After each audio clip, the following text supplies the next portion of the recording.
Hey everyone, welcome back. In this lesson, should be a pretty quick one, we're just going to do a little bit of creating some subclasses of our UI views and buttons and image views, just to have some custom classes that provide some styling. All right, so let's get to it. These are going to be shared files. So I'm going to open up, or I'm going to right click on our shared folder and say new group, and I'm going to say view. And then I'm going to right click again and say new file. And this is going to be a Swift file. And we're going to go ahead and call this rounded views. I'm going to say create. And here in this file, we are going to create a number of subclasses for UI views, UI buttons, and UI image view. Okay, so let's do the UI button first. We're going to say class. I'm going to say rounded button, and we are going to subclass UI button, and we're going to need to import UI kit. I'm going to say UI button, and we're going to, so this is so that we can set in our storyboard, I should say our login storyboard, or any of our storyboards, we are able to select our buttons, for example, and set a custom class so that we don't have to set some of the styling properties in code in our view controller. So this is a good way to have separation of concern, which is a programming principle. Okay, so you don't want your view controller to be setting all of the visual properties of your UI elements. Okay, so here back in our rounded views, what we want to do is we're going to make this real simple. All we're going to do is apply a corner radius to our rounded button class. So I'm going to say awake from nib. So again, this is the method that is called right as the class is initialized, and we're going to say layer.corner radius is equal to 5. All right, so now when we set any of our buttons in our storyboards to this class rounded button, when we run it, we'll see a corner radius of 5 on those buttons. Now you're not going to see it in storyboard, and you're not going to be able to change this. We're keeping this real simple here. You can do that using things called IB designables and IB inspectables, which we'll cover later on. All right, so there is our rounded button. Now we're going to create what we're going to call a rounded shadow view. And this is going to be a subclass of any UI view. And again, we're going to say awake from nib. And what we're going to do here is, again, we're going to do the corner radius of 5, but we're also going to apply a shadow, okay? And the way to do that is, first off, it's a property of the CA layer. So we're going to say layer.shadow color. So there's a few properties of the shadow that we need to set. The first one can be the color, and we're going to use our, let's see, what did we call it in our constants? We said app colors and blue. Okay, so app colors. So we're going to use one of our constants that we created in the last lesson, and blue. Okay, so we have set the app color, or the shadow color, I should say, but you'll see here that it says cannot assign value of type UI color to type CG color.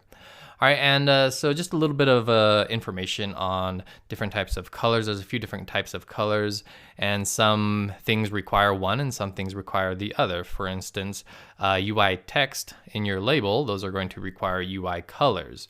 However, layer, the layer property you'll see here, inherits from CA layer, core animation. And so any of the subproperties of layer, those are going to require what is called a CG color, a core graphics color. And it's easy enough to convert it. All we have to do is say .cg color, and that's a nice helper method that we have available to us to just convert any UI color to a CG color. Great. So we have our color. The next thing that we want is what is called the shadow opacity, and that is a measure of how transparent our shadow is. And so we're going to make this pretty transparent. We're going to say 0.4. Okay, so 0 is totally transparent, and 1 is totally opaque. You can't see through it. Okay, so that's how that goes. Shadow opacity is from 0 to 1. It's like the alpha value for other properties. And then we need the shadow offset. And this is in points. This is the offset of the layer's shadow, so how far away it appears. Okay, so we're going to say CG size dot 0. We want it to be right next to our view. And then finally, we're going to apply a shadow radius. Okay, so this is the blur radius, and we're going to set that equal to 3. And these are just numbers that I've played around with and thought looked good. If you want to go ahead and modify these yourself and see how it looks when you change these, I would encourage that so that you can kind of get a feel for how these values and properties affect the visual effect. All right, and finally, we are going to create a rounded image view. So I'm going to say class rounded image view, and that is going to inherit from, or it's going to be a subclass of UI image view. And again, we are just going to say layer.corner radius is equal to 5. All right, perfect. Oh, I forgot one thing here. So if we click on Awake from Nib and we check out the documentation, you'll see here it says you must call the super implementation of Awake from Nib to give parent classes the opportunity to perform any additional initialization they require. All right, so here for each Awake from Nib, we're going to say super dot awake from nib. For this one as well, super dot awake from nib.